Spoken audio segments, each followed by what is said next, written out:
someone's post-surgery and they're a beginner, I would always start with quite simple and slow exercises. So in the early stages after abdominal surgery, we're wanting to wake up and engage the muscles around the abdominal area a little bit more.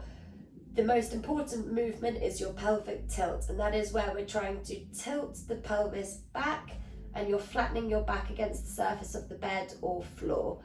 I like to think of this as if you were rolling a marble from your pubic bone into your belly button, and you're tilting back and rolling that marble.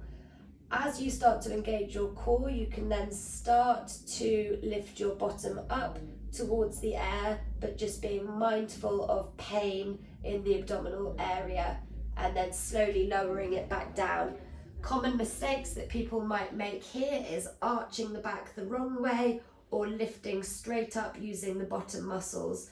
It's very important that we start to engage the core by doing the marble roll down and into the belly button. The next exercise we will do is some gentle movement of the legs. Again, it is important that you're engaging your pelvis during this movement. What we do not want is for your back to come up and arch as you're moving your legs. So you do your pelvic tilt that we've just gone through, and then you're just slowly letting your legs come side to side to start getting movement through the abdomen and through the lower part of your back.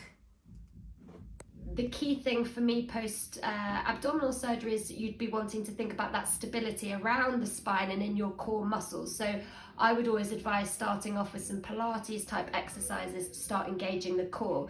They're really important even as you progress to more heavier weights, because you need that strong musculature around your tummy muscles.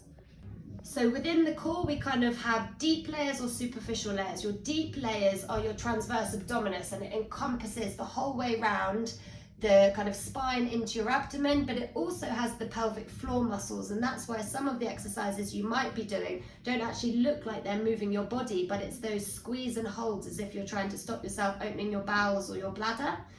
Then you have your more superficial core level, which is your kind of six-pack muscles, your rectus abdominis, and that's often what people think of when they're thinking of core, and they're the ones that are more of your prime movers if you're doing kind of those big sit-up type movements.